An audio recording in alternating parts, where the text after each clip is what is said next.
Hello, I'm Michael Moorcock. Welcome to Forbidden Planet TV.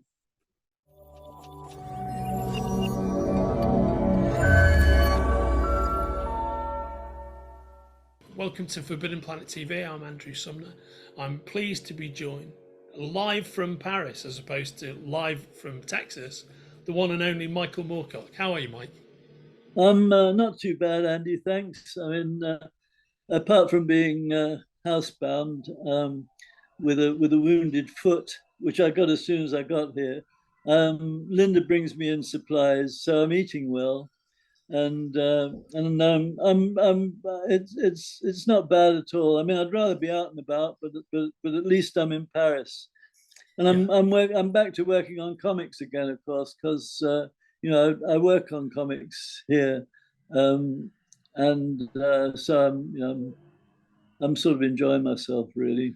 Oh, yeah, for sure. Well, quite right. And in fact, speaking of being live in Paris, you were telling me off camera that on our last conversation for Forbidden Planet TV, we had a kind of 20-minute jamboree discussion of the wonder of the meat pie and the pork pie. Absolutely. And you mentioned that you might have found a French equivalent, a decent Well, French equivalent to the I pork found pie. a halfway substitute, something that if you put a bit of Branston pickle with it, it'll to disguise the superior flavor. It's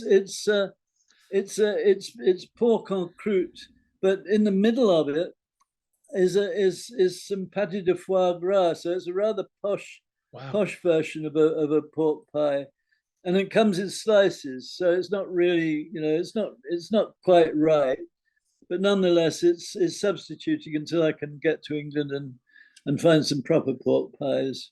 Right, we'll set Um, you up proper pork pies when you're over here. That is for sure. Thank you. And meanwhile, I've got the rest of the great spectrum of French food, which is all delicious. Of course, which is Um, by no means a consolation prize, right, mate?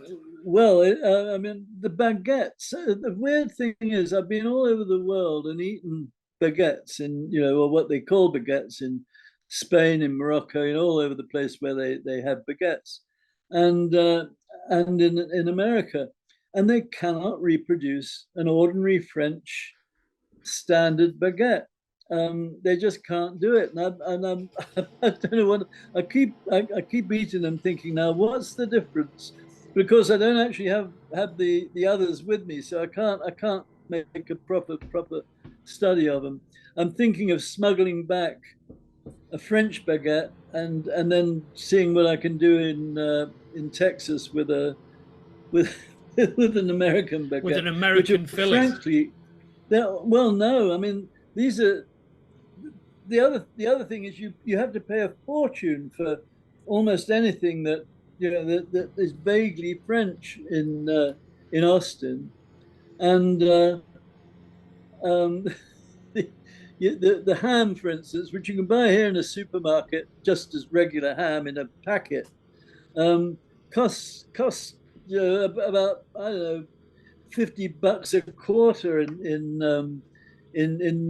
Austin, and it's still not quite as good. So I really don't know what the difference is. Now the only thing that's the same is the butter. Costs about the same, and it is the same. But otherwise, it's a mystery to me. Why French fruit and vegetables taste a lot better too, partly because they still like to have them in season. They Yeah. tend to, and there tends to be a celebration when a certain kind of strawberry or whatever, or tomato or whatever, comes into season. And I must say, it does make a difference. The strawberries are just out of this world at the moment. Yeah. But You may recall I lived for a while in Paris. It was when I was running Cahiers du Cinema, and I had it's for me the wonders of French food are exactly what you're saying. It's not so much the highfalutin, beautiful French cuisine, which is amazing, but it's just the small, regular, everyday stuff yeah, that's yeah, truly absolutely. exceptional. I Yeah. remember I used to walk into the Cahiers office on the Faubourg Saint-Antoine, which was an old furnished district. It was also an old communist district. Yeah, runs between Bastille and Nation, Mhm. and I used to. There used to be a particular coffee place that I used to get my morning croissant, and those croissants were just like heaven on earth. You know, like nothing else I've ever Yeah, tasted before or since. absolutely. Actually, they're not all like that. Where I get my baguettes and croissant, and and occasionally a very nice cake, though I'm not really allowed to have too many of those.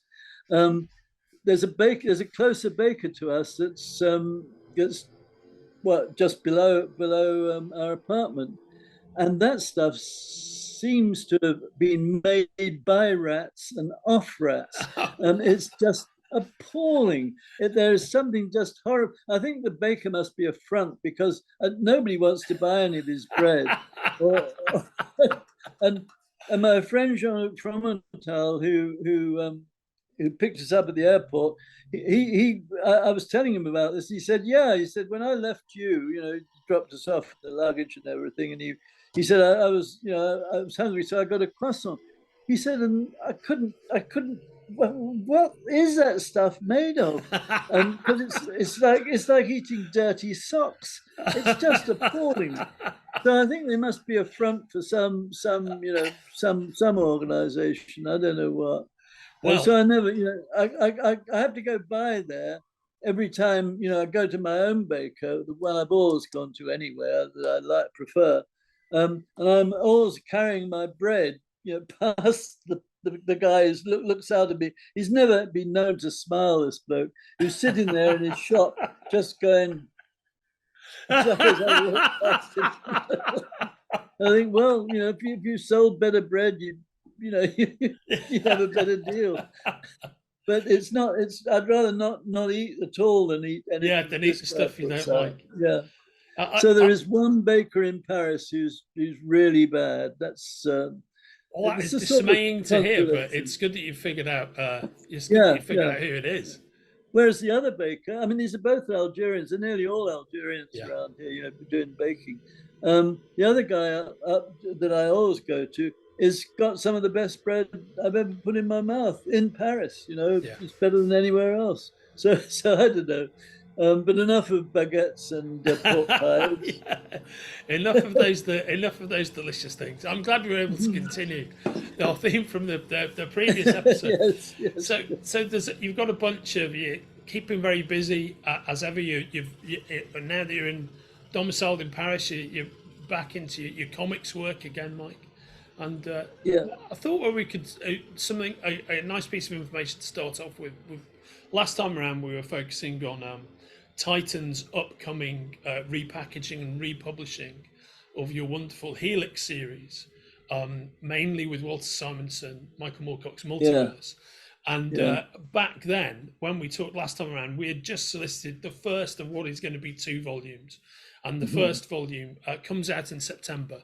14th of September, I believe. That's when it's currently, Oh, 12th of good. September.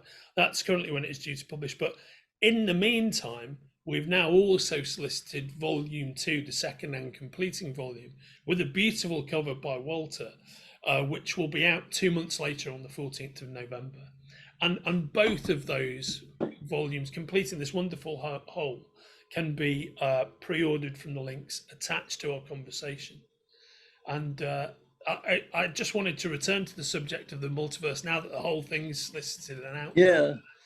Yeah, And as I said to you previously, one of the things I'm working on is, I think our next conversation about this after this one is we'll get Walter along and have a 3-way conversation with Walter as well. yeah, that'd be good. Yeah. I'd like to do that. I haven't seen Walter for ages. I mean, in the flesh, not well, for a long time. Yeah, the novel that I'm working on, which is the last of the Whitefriars novels, the one that just came out, is called The Woods of Arcady. Woods of Arcady, Yeah. and that's got a lot of the same characters as are in the Multiverse, and also a series I did called The War Amongst the Angels. That was another 3-volume series that I did around the same time as I was writing the Multiverse originally. and I'm now writing the Wounds of Albion. Yeah. And the Wounds of Albion is it's really demonstrating what it's like to be in a multiverse. I think if that's possible. I mean Yeah. that, and it's so there are at least two biographies running. One is my real biography, as best I can remember it. I mean, you know, as closest to the truth as I can get. And then there's another biography, which is almost an ideal, you know, an idealized biography, but has some of the same references and some of the same events taking place in it. They're not repeated. I mean, there's very little repeated, but there's enough to give you clues, as it were. And then I've got the my sort of favorites, who are the Chaos Engineers, Professor Pop and Buggly Otherly, and Good old Buggly Otherly. Yes, and Pearl Peru and various others who inhabit the chaos space, I suppose you'd call it. And the thing that I'm sort of I'm recommending to people is that if they buy the comic, the one that's coming out in September, it's actually got an explanation of what the multiverse is. It's probably the only place I've given a proper rational explanation of what it's all about. And it sort of suited me, you know, to have I don't know, a bunch of chaos engineers who are all existentialist philosophers, but dressed up in World War II flying jackets and the like, and to explain the multiverse. So if anybody's kind of mystified about what my multiverse is, which is a lot more rational, I think, than say Marvel's multiverse, because frankly, I don't think a lot of that. I think it's just an excuse to explain why you know, two Spider-Man stories contradict one another. Yeah. And they don't. I mean, and the reason people are beginning to get fed up with it because it's getting messy, and the reason that that's happening, I think, is that the writers really don't know what a multiverse is. So they start off thinking it's a good hook to hang, you know, hang another story on, and say, well, you know, this didn't happen in this universe; it's happening in another universe. Therefore, the contradictions are, you know, that's why there are contradictions. And there aren't really contradictions in mine. There are versions of the same story, versions of the same characters. But my idea of a multiverse is that the changes, that there's, as it were, billions and billions of different universes, and that the changes occur incredibly slightly from one to the next. So if we went into sort of our next door's universe, we really would hardly notice the difference, except that maybe your hat would be you know, at a slightly different angle on the coat rack, or Yeah. you know, something like that, and that you have to move through billions of versions before you ever get a chance to see significant changes, and that also only certain people, certain entities can make those transitions. Which is something which I never explained in, say, the Coram stories, for instance, where he goes into different planes of existence, but only certain travelers can actually make those transitions without without paying a high price, because it's based on mass and size. The reason we can't see next door's universe, sorry, is because it's too big to see. The size of it and the mass of it are equivalent, but we can't see it. So it also explains the occasional flashes we get of giants, or in the other direction of little fairies, you know, and stuff like that. And it's it sort of depresses me to see it kind of used in a casual and unthinking way, because I've spent a lot of time working on this bloody thing, and I think the Woods of Albion in particular, but also the Woods of Arcady are I think that the one that's out now is that helps show the difference, and uses it, explains it. It's in the story, and I hate getting bogged down by using rationales. I want to demonstrate something or not have it there at all. And the Wounds of Arcady will also complete my understanding of what a multiverse might be. And it's still, I mean, it's still fiction. It's still, it's still invention, but it's a lot closer to a proper mathematical theory, if you like. But at the same time, of course, I'm having a lot of fun with it, which I think anybody who hasn't seen the Multiverse comic will see what's going on. I mean, there's a lot of good characters in that. There's a lot of, as it were, completely absurd things happening. I'm very fond of Professor Pop, for instance, wonderful, and his omniphone. They of course in battle with the forces of law, they're using music, and the forces of law are using people like Barry Manilow, and the people and the forces of chaos are using, I don't know, Captain Beefheart and the like. So that's really just my taste in music, really, and giving it to the guys I like best. But anyway, that's all in it. I mean, that's one of the things we love about why we love being in the process of bringing it back. Just to touch upon one of the things that you touched upon there. I mean, I think it's very interesting that you approach your multiverse with such like world building, if you will, and narrative and intellectual rigor. And I think what you're touching upon about both Marvel and DC, the big two publishers, both guilty of this, is they use the concept of the multiverse as a narrative elastoplast with one intention, and that's dialing down fan outrage when they contradict themselves. And that's the only reason that it exists. Absolutely, I agree. I mean, I think the Doctor Strange Multiverse of Madness came closest to trying to deal with a multiverse and what happens, but they just don't understand it. They can't understand it, and they do think it's just a bunch of alternate worlds, and the alternate world idea has been around since H.G. Wells. I mean, he was the first to use it in fiction. And I think he got it from, I can't remember who the guy is he got it from, but there was a scientific writer that brought the idea up before Wells.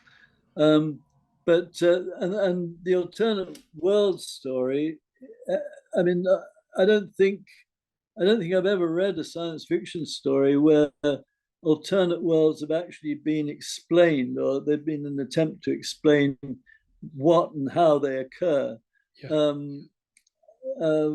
There's just been, there's other universes out there, or there might be other universes out there, and there might be worlds like our own, and so on. I'm very surprised that Elon Musk hasn't sent out an expedition yet to look for the alternate Earth, because pretty much everything else he does is based on old science fiction stories. I mean, right. If you read a year's run of Galaxy, and say from 1955, you've got everything that Elon Musk is going on about. If ever, we really are moving into a geek world. It's 1000%.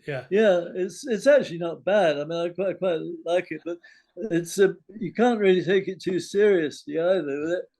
Even AI, people going on and getting very serious about AI. I find that very hard to do, because there are so many alternative ideas and so many ways of coping with that, and so many ways that authors have already tackled it, that you think you're in a dinner party and somebody comes up with, oh, you know, AI, it's going to be the end of us and all the rest of it. You think, well, what the hell? What have we done that's so good? I mean, if a robot can do it better and pass on whatever virtues we have, you know, a robot doesn't have an instinct, say, for going around torturing monkeys or whatever, you know, they're up to at the moment, whatever some sadist is doing at the moment, then all to the good. You know, let's pass it on to the bloody robots, and you know, and good luck to them. So I don't really have an awful lot of fear for for the human race, as long as AI can carry it on in some decent way. Now At least, that is a refreshing sorry, mate, I didn't mean to talk across you. That's a refreshing and fascinating perspective. And it really makes me think of the fact that it's so interesting talking about these billionaire access points to, you know, extrapolative thinking, right? Because of course, in the worlds of fiction, you know, in the worlds of in the world of comic books, you know, Batman, genius detective, it has all this amazing, you know, billionaire equipment that he spent a lifetime amassing. It all functions perfectly, and he's 10 steps ahead of everybody. In reality, what yeah. billionaires end with the world's actual billionaires end up building rockets that fucking explode, or going like deep sea exploring down to the Titanic submarines and going missing. Yeah, that's right, and never been seen again. Yeah. That, you know, and I think it's all to do with that. I mean, I think there are. I mean, we had this with airships as well. You tend to walk before you can run. There is a vision behind it. You can understand the vision behind it. It's not, you know, it's quite a cool idea. But it happened with the R101. It happened with the Akron. The whole. There's a list of airships before World War II, which were just, you know, either turning upside down or breaking into or catching fire or whatever it was, and in the end they decided to stop doing them because of these faults. But in fact, if they'd have actually been a little less visionary and a little more practical, we probably could have perfectly good working airships now that would be doing the jobs that they could be, you know, useful to do. But same with say private rocket ships and all the rest of it. I mean, I agree, and even the electric cars, which I think, which I fully hope we have electric cars, obviously for all sorts of sensible reasons. But even they don't seem to be doing that well. I mean, you know, there's all sorts of design faults that keep popping up, and they keep catching fire, or the self-driving ones keep driving into. Well, I mean that's it. The self-driving ones particularly keep on managing to kill people. You know, yes, I feel they are some way away from being, you know, as effective as they're intended to be. I suspect that, you know, AI could do a lot better job of producing an electric car that didn't kill people, but we'll have to find out about that. Yeah, no, it's so true, Mike. To take you back to the correlation between you know, your comics work, what you did with Multiverse, and what you're writing at the moment. Can you give me a bit more detail about Wounds of Albion and where it's going? Well, it's the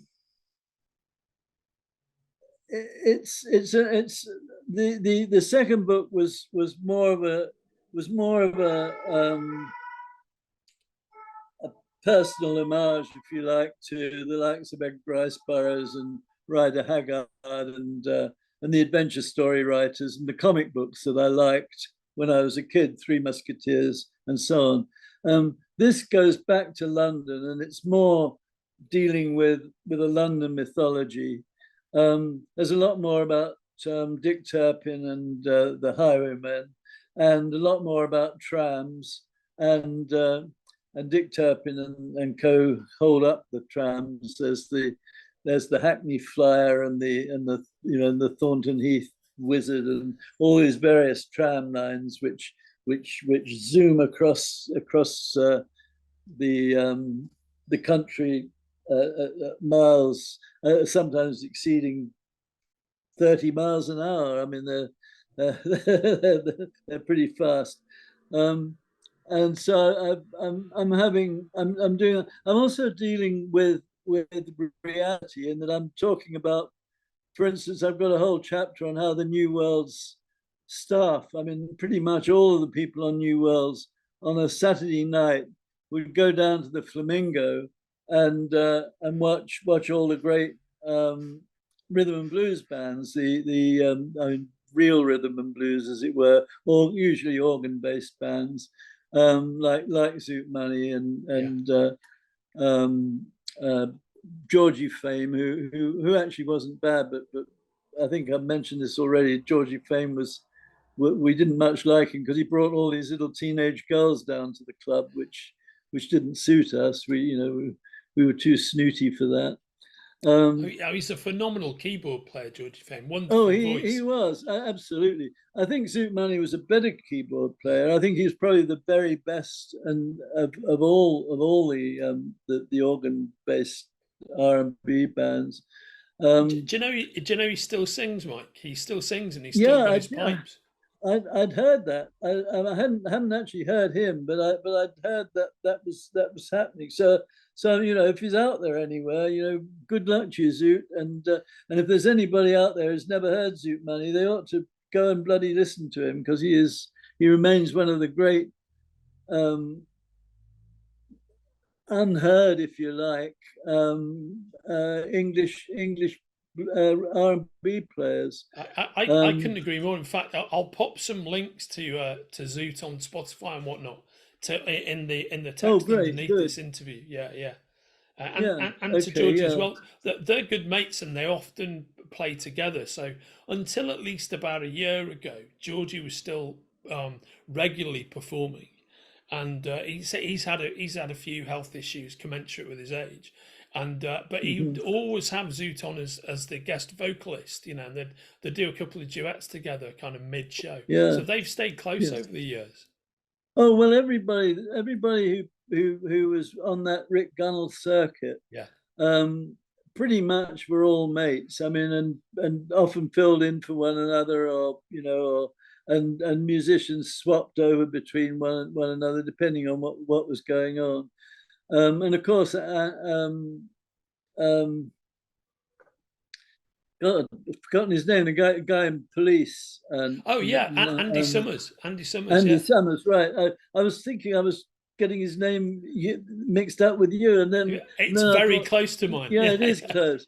And he, of course, was in Zoot Money's big roll band. He was, and was very, very good. As was the bass player, whose name I can't remember now. The only weak I think in Zoot's band was, and I don't want to put some bloke down, but was his drummer. And every so often Zoot would have to leave the keyboard and go over to the drummer and remind him of the beat. So he'd take over the sticks and go. And it was, but it was a superb band. I mean, really tight and I mean, universally phenomenal musicians, apart from the weak links you just mentioned, and of course, Andy Summers is one of the great guitarists of all time. Really, a unique guitarist, in fact. I mean, yes, absolutely. I mean, one of the strengths of the Police is the fact that you're talking about three almost unequal musicians playing in the same band at the same time. Because Stuart Copeland is a drummer like no other. Nobody else sounds like him. And Sting is an amazing bass player. Bass player, and his ability to sing in that strange register he uses, and at the same time, because nobody sounds like him, and play all those complex bass. It's just incredible to watch. Do you remember that band the big, let's see, they transformed, Zoot's band arced out of R&B and delved into psychedelia and became Dantalian's Chariot. Yes. I don't feel that was a successful experiment. That was the worst thing Acid ever did. He wasn't the only band that did that. I mean, the Action became Mighty Baby. The Action, which was a great blues-based mod band. I mean, you know, mods used to escort. They were. I mean, they really had a huge mod following when they were the Action. Because my friend Martin Stone was the guitarist in the Action, and he said, you know, whenever their bands came into town, they'd be surrounded by Vespers, you know, escorted to the venue, and then they became Mighty Baby and started wearing colourful sort of elf suits and God knows what. I remember Martin went from being he went back to being a dandy in the end. But when I first met him backstage, they were supporting Hawkwind, and he looked like a little elf. I mean, he had a little knitted hat on, and knitted everything, and they'd gone completely nuts on acid. Acid was all right. Acid was all right for some people, but it certainly was very bad for rhythm and blues. I mean, it was the worst thing could have happened to rhythm and blues. I absolutely agree. I mean, some of the I guess with when you I mean, there are a lot of tragic acid fueled songs, right? There's some brilliant ones. Some of the Beatles output, Itchy Park, all that stuff. That's the successful side of it. But the awful like navel gazing and sonic discovery that accompanied a lot of that drugged experimentation, it's difficult to listen to now. It was, I mean, it was almost, some of those guys had come out of modern jazz. They were originally jazz musicians, and they sort of went back into the worst aspects of modern jazz. The introverted tootly tootles, just going on for hours upon hours until, I mean, all you could do was either leave or go to sleep, and there wasn't any other things you could do. Yeah, I'm glad I mean, Hawkwind was never like that. They were never kind of like they had this image in the musical press of being a bunch of spaced out hippies, and of course they were in that everybody did take acid at some point, but it never really, for some reason, either because of their original musical limitations. I'm not saying it was a virtue necessarily, but for whatever reason it was, they always kept a very solid sort of blues-based almost rhythm going, and there was always something that kept them, it kept the audience awake. So the audience was often more stoned than the band was. But I'm not to say that there wasn't a certain amount of heavy imbibement. Anyway, whatever. Of substances going on, but because of that of Dave Brock's sort of driving guitar, which actually kept everything together. There was almost never, I mean, once or twice, but in my experience, there was never a time when it just started to get boring and go into that kind of dribbly sort of introspective stuff. Dave's great strength was he always had an instinct to know when it was starting to get boring, and then he could start pumping it up again. And I saw that happen time after time. So I've got a great respect for Dave, more than he had it early on anyway. Yes. He and Lemmy together were just tremendous at keeping everything together. Yeah. No, I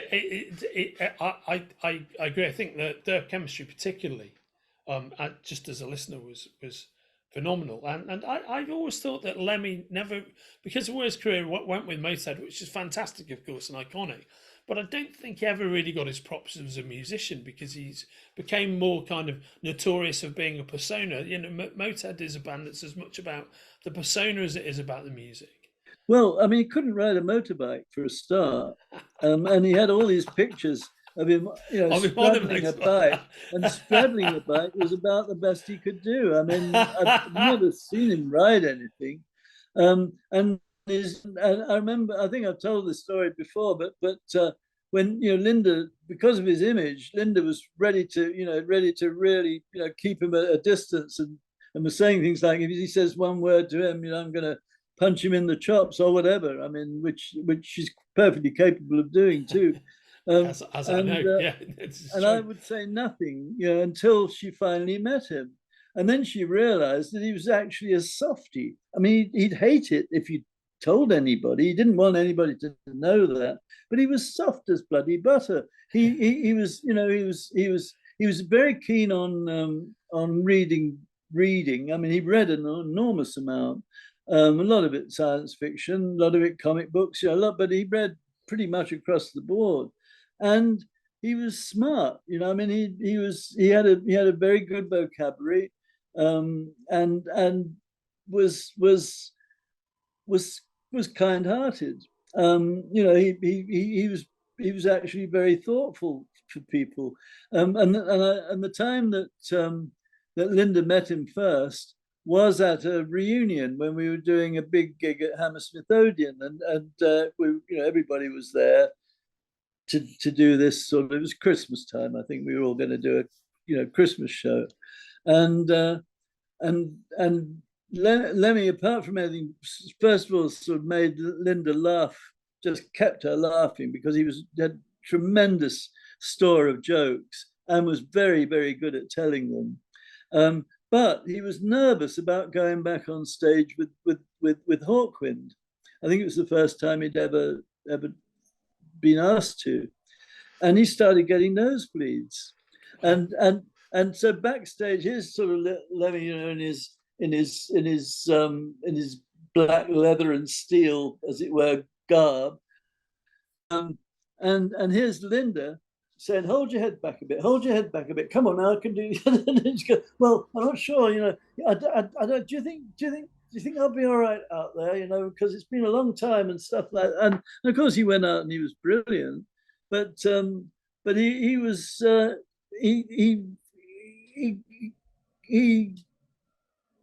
his public image was not really what he was really like. I mean, he was really. I was very, very, very fond of Lemmy.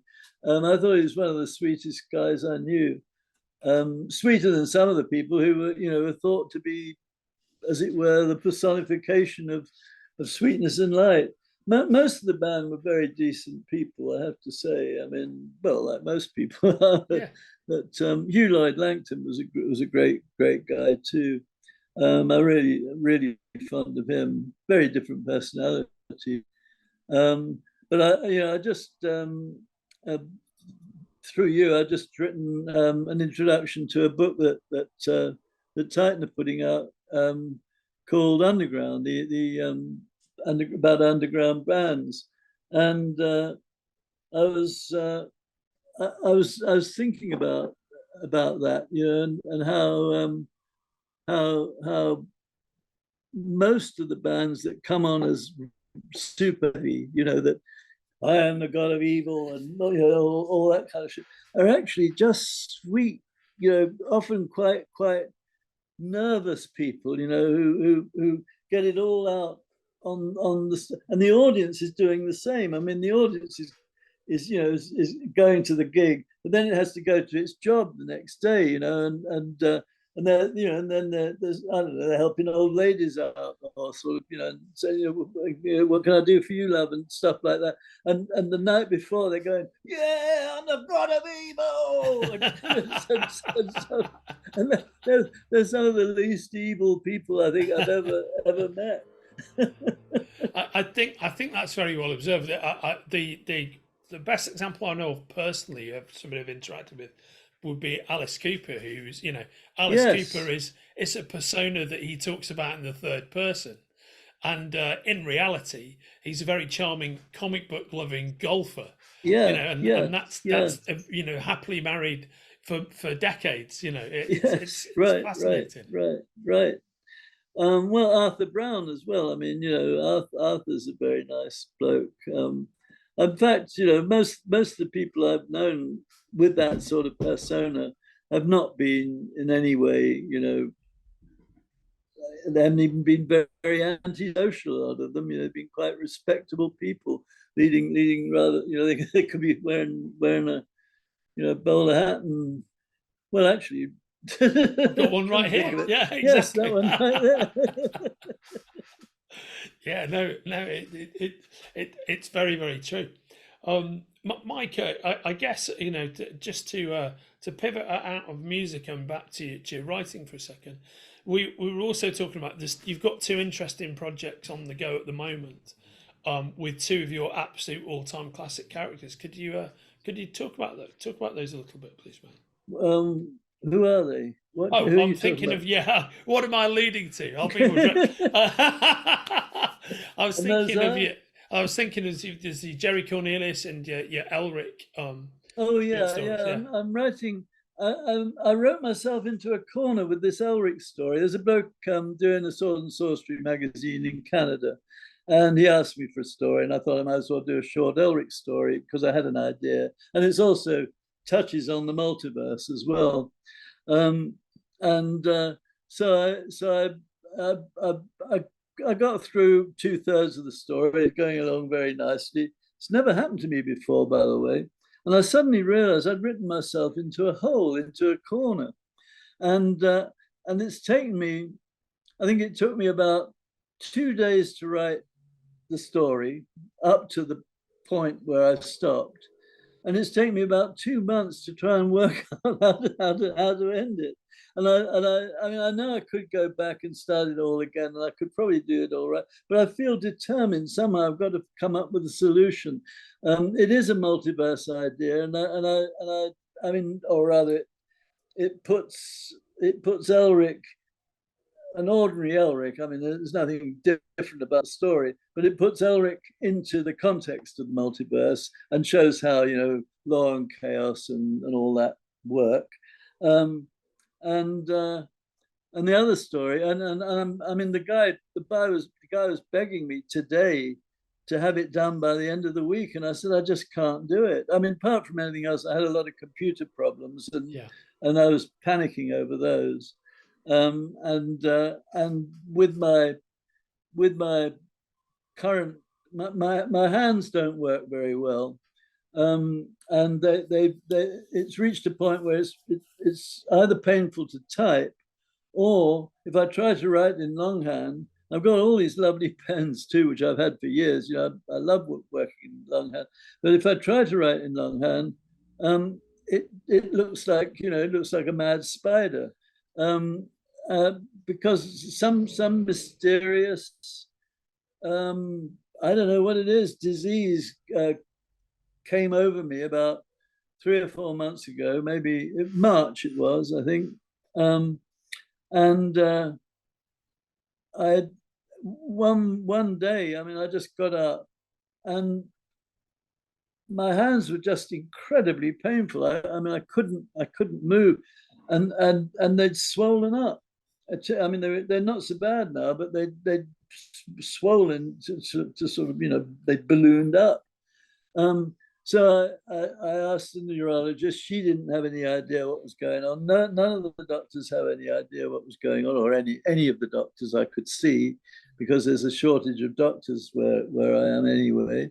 But I've known a lot of them for years, and they're not, they're conscientious doctors. So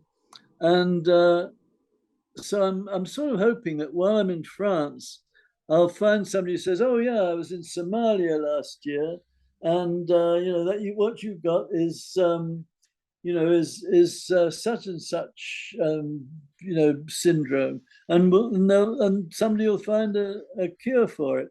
But at the moment, I'm getting to the point where my head still works. I mean, this bit is still probably all right. There's not too many aches and pains in it. My teeth are a bit wonky, but that's not that's not a major thing. That I'll still have my head.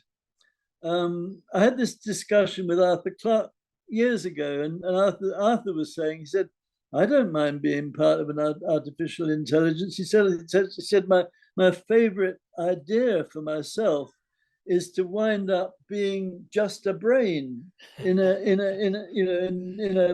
metal sphere, Yeah. or whatever. And that was his ideal. It didn't work out for him, unfortunately. Time, time didn't make it for him. But I wouldn't mind doing that. As long as I kept my sense of humor and Yeah. the head was still working as it's working now.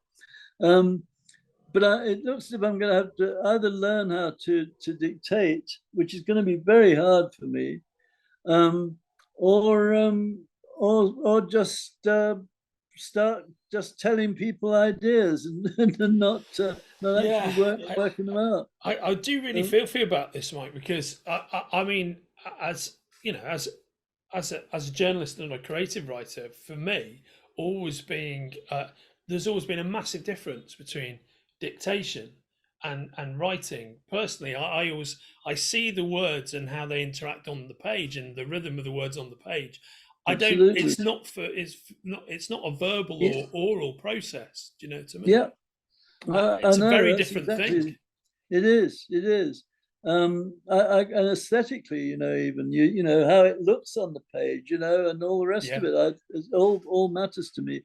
But anyway, that's the only sort of my body's packing in. But as long as I can find a way of keeping my head running, Right. I'll probably be all right. Um, Maybe I could shove a pen up my nose and Have you ever seen Futurama? no, I don't think So, so. so Futurama is the Matt Groening show that's kind of a bit of a companion piece to The Simpsons, but it's about a guy who's like through some feat of stupidity is wound up 1,000 years hence or whatever in living in a future society. But one of the conceits of that show is it's always played for gags is that all the notable figures of the 20th century have been preserved as just their heads inside glass liquid filled jars. So Yeah, yeah, but they're conscious of they can interact and talk and whatnot, and it runs the gamut from Richard Nixon to William Shatner. So you could quite happily exist within that landscape as the yeah. liquid I'd be filled jar head version of perfectly yourself. happy, right? Yeah. Although I think one thing I would miss is French food and meat Yes, pies. yeah, and the meat pies, of course, of Yes, course. Yeah. yes. Now Um, that almost threads us around to the beginning of the conversation, but rather than just allow us to go there right now, the other thing you're working on, of course, is which touches very much upon our multiverse conversation, is a bit of Jerry Cornelius. So yeah. what's going on with that project, Mike? Well, the story at the moment, and I'm not sure I'm going to change it, is called Wigan. Oh Um, yeah, all right. Well, well, now I'm hoping that our conversations play some part in that being the title. Do you know what I well, mean? Maybe it's just a it was glorious actually accident. it might have done. I mean, I was more thinking of Uncle Joe's mint balls, but Yes. nonetheless, Wigan. Um, I I I thought there are all these romantic titles, Casablanca and Yeah. and Morocco and all those various romantic movie titles that we get. And I thought there ought to be one, and I'm surprised there isn't. I'd have thought that Wallace and Gromit or some of the Nick, what's his name, and some of the other people might have done something called Yeah. Wigan, but nobody seems to have done it. So it seemed unfair to me. So I'm so far I'm calling it Wigan. All the other Cornelius stories are called things like the Spencer syndrome. They're all plays on old spy type titles, but I thought I'd do this one, um, and of course it's going to be about Ukraine. I mean, it's not Yeah. going to be about Wigan Of at all course. because yeah. Um, and I don't know. I think I've got some. I always think every story I do around one of my regular characters is going to be the last story I do around those characters. I mean, I thought the Elric novel, was going to be the last Elric thing I did, and here I'm writing another one. Jerry Cornelius, I've always kept as a response. I developed the technique this way to respond to modern events, to news stories as they occurred. I'll never forget somebody like Ian, what's his name, one of the popular social novelists of our day, saying that we had no means of writing about 9/11 when it occurred, that you had to leave it at least 2 years before it would sink in. And I remember thinking, no, not if you've developed a technique that will actually allow you to respond to modern events. And that was always the main thing with Jerry Cornelius, well, the short stories in particular, was to respond to the present in if you like, a journalistic way, but in an absurdist, fictitious way, as far as the story itself went. So I think that probably Wigan is going to have a certain amount about the Ukraine in it, the invasion of Russia's invasion, and so on. And I've been having some quite nice ideas. I think that one of the characters one of the characters is a character called Major Nye, and Major Nye is actually based on Major Fry, who when I was a kid, in my second job, I think it was, he was the accountant in the firm, which is a very nice little firm that was very good to me. And he used to sing. He's exactly based on that character, my Major Nye, and he sings sort of snatches of old music hall songs and so on, which is what Major Fry used to do all the time. Suddenly he'd be. I remember saying, you should always be careful about the use of language, old boy. He was an old Indian army guy, very sweet-natured, conscientious guy. I mean, you could never see him actually turning machine guns on Sikhs or anything like that. I mean, mind you, people are people. But anyway, I can't remember now. He'd talk about oh no, sorry, you're gonna have to cut this out. Right on. I'll do a segue away from the I've flubbed on it. I just can't remember the anecdote. Yeah, there was a major Fry anecdote. Yeah, it was. But anyway, and all of the characters are actually based on people that I've known. Although Miss Brunner isn't based on Margaret Thatcher. Miss Brunner is more based on a bloke I used to know who was a bit prissy, but I turned him into, I used to call him Miss Brunner behind his back, but he was, she did turn out. I mean, I was writing about her well before Margaret Thatcher, but she did turn out to be like Margaret Thatcher. And Bishop Beasley was another guy I knew. These were all people that I'd encountered at some point. Even Jerry Cornelius was somebody I'd seen on the street. I mean, not somebody I knew. Jerry was sort of a bit more like me than any of the other characters. And Mo Collier is really enthusiastic about guns, most of which I've invented. I mean, they're just made up guns, like a Banning 247, that sort of thing. He gets very, very excited. And tanks, he's very keen on tanks as well. So he's going to be featuring quite heavily in Wigan. And I don't think we'll ever get to Wigan, but there will be references to Wigan within the story. I think Uncle Joe's mint balls are definitely going to be in there. And there will be some reference, I suspect, to meat pies. Fantastic. Well, so Galloway's meat pies in Wigan are indeed the finest meat pies in Wigan. They're phenomenal.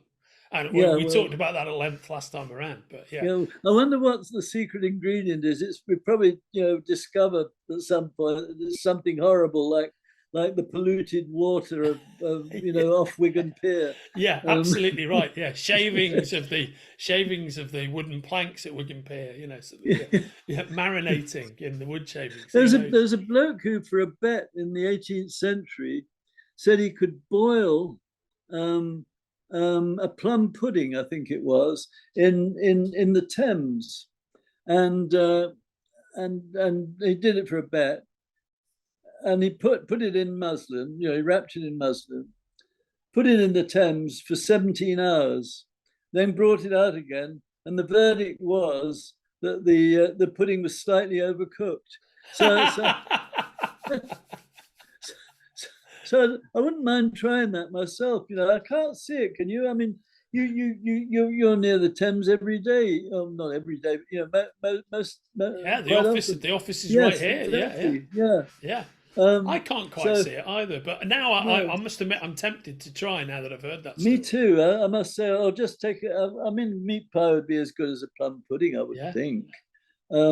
Maybe there's some reaction with the Thames water. Is Thames water as it was getting back to being very good? And yes, I fear that along with most of the waterways in the UK, it was getting back to being in great shape and is rather less so after many consecutive years of the Conservatives messing around with what we always called Tory misrule. Yes, absolutely. That was the slogan of the Labour Party in when Wilson got in. It was end 14 years of Tory misrule, and I was thinking to myself only yesterday, blimey, that was only 14 years of Tory misrule. It's been 18 years. Yeah. I mean, and even quite frankly, Tony Blair has a lot to answer for too. I mean, the more that comes out about the Iraq War, and the more, you know, he was kowtowing quite literally to an idiot in the White House.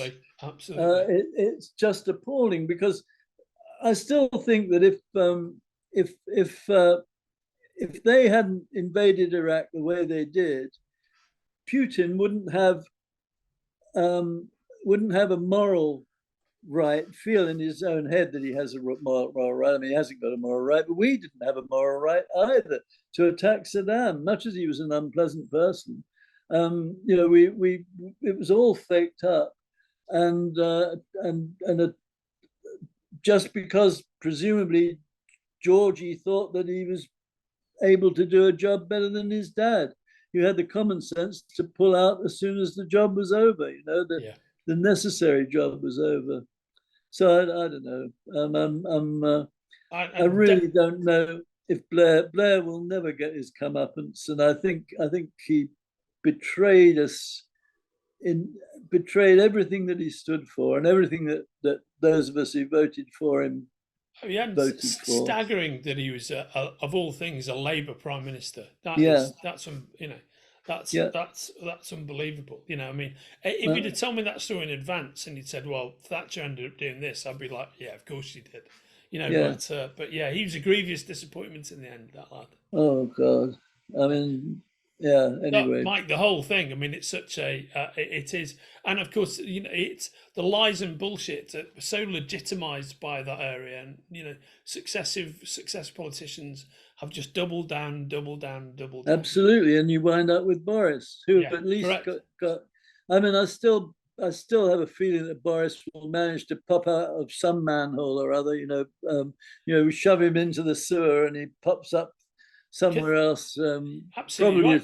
I mean, he's completely without shame or embarrassment, and absolutely, and therefore, you know, the thing that's tremendously unfortunate about that strata of public life now is the thing that happens again and again and again and again is some line of bullshit is employed, line of bullshit is detected, and they're completely banged to rights court on it, and this is the major departure from, say, 20 years ago. It's like, oh yeah, sorry, I was lying. That's right, I was absolutely lying, and nothing happens.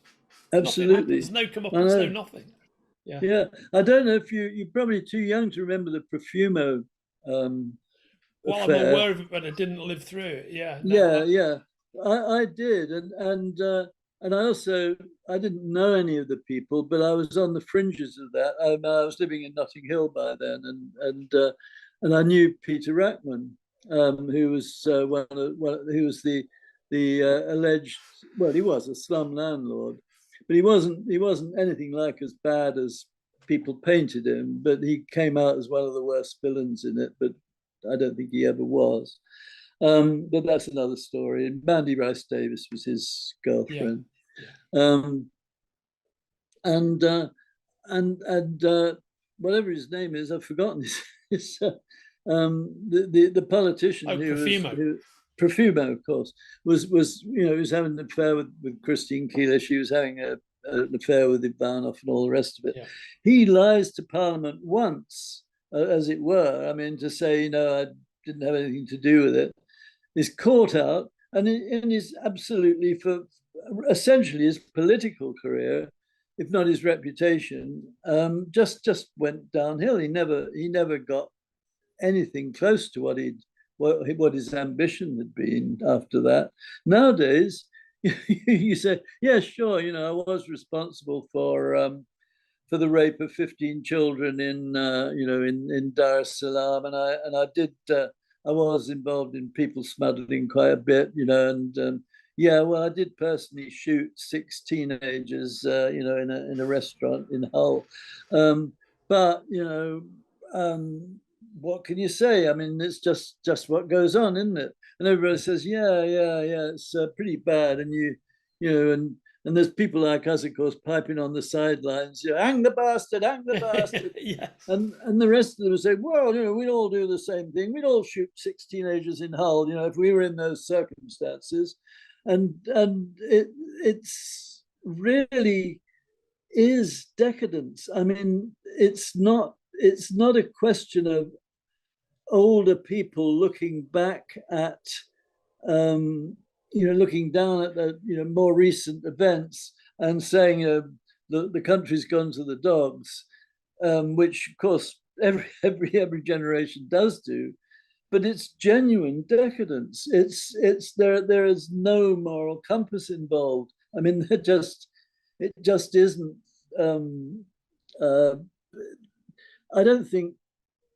I don't know what young people, as it were, the young people, I don't know what they must think of it, because they most of them that I know anyway are pretty idealistic.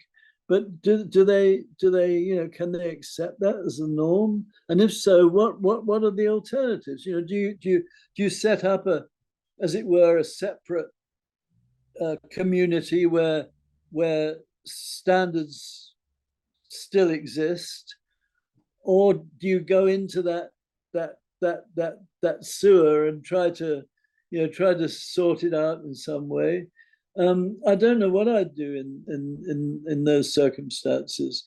I mean, it used to be enough to find out something about some scumbag, and as long as you had the proof and could print it in a newspaper, you were pretty much solidly there. I mean, Watergate, the Pentagon Papers, all that stuff was, if you had enough public-minded media on your side, you were able to do something about it. And I think that's a big part of the problem, isn't it? Because public-minded media doesn't really exist per se anymore. It's been completely taken over by billionaire interests, and in fact that are often there, like, to disseminate like lies and untruths, and bamboozle people. That's how we get Brexit. How we get Brexit is years of influence from the Murdoch estate. And that's how you wreck an entire country's economy and fuck up an entire country's governance, because it has benefited relatively speaking, a handful of people. Absolutely. And honestly, I used to write for a right-wing weekly, which will remain anonymous. not just because the guy who was running it was regarded as a sort of left-wing Tory, I suppose. But at that time, the paper was run by Boris Johnson. And this is 20, 30 years ago, whenever it was. And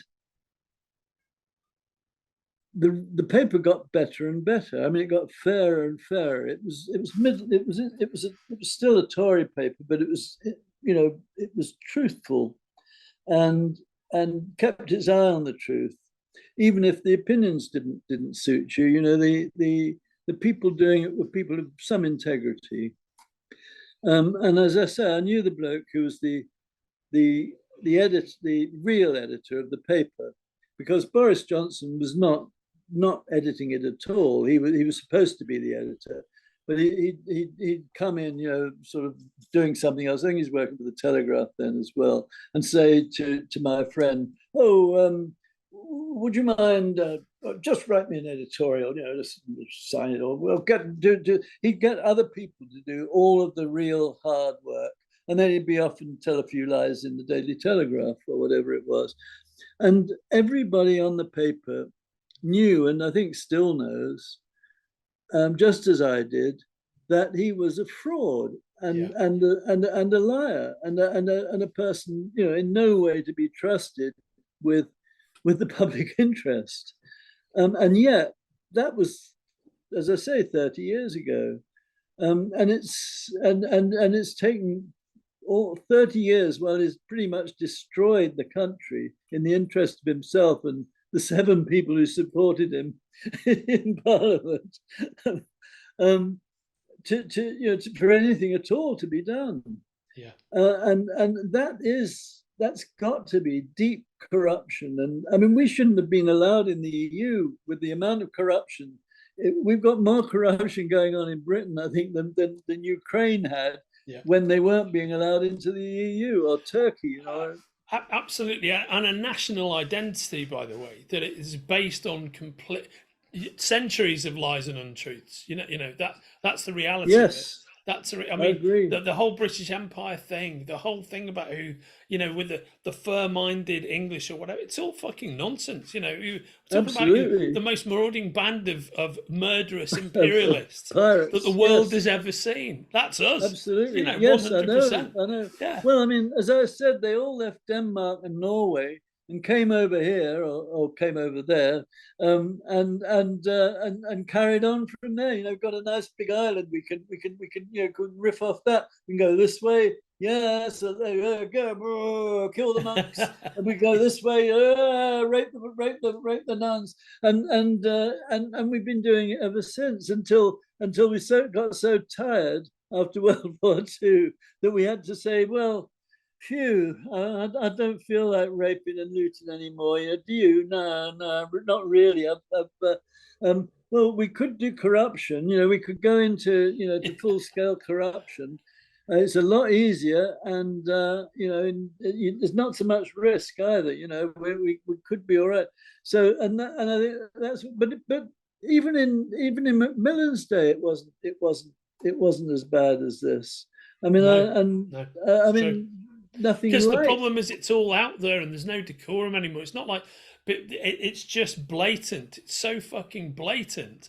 You know, they're not expending any time trying to cover their tracks anymore or trying to keep it in. Absolutely. It's all out there. It's all absolutely out there. Yeah. Well, of course, that can be to the good. I mean, I still think that Nixon was only doing what a lot of presidents had done before him and thought that it was okay. So when he got caught, he thought, well, this isn't fair. You know, Kennedy was doing this, and you know, so and so was doing that. Why do I have to take it all on my shoulders? And they said, well, because you got caught, and that's the only crime. And I think that possibly, just possibly, people will feel enough outrage to start trying to live according to some sort of decent standard.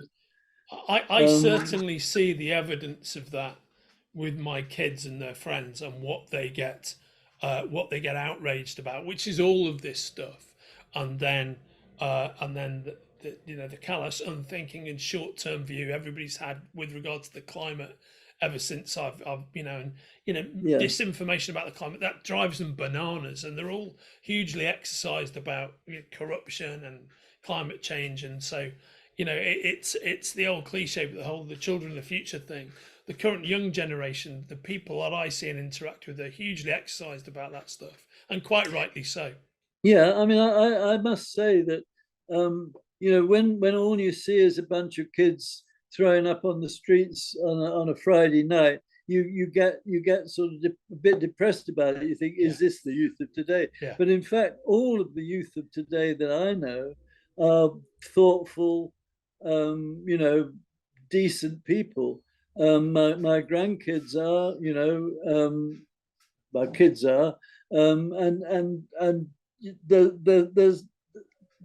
you can only hope that those are the people who are going to eventually wind up in Parliament and wind up, trying to set some kind of rules. So on that cautiously but wonderfully optimistic note, I think that's where we'll wrap up today's lengthy and varied discussion, Mike.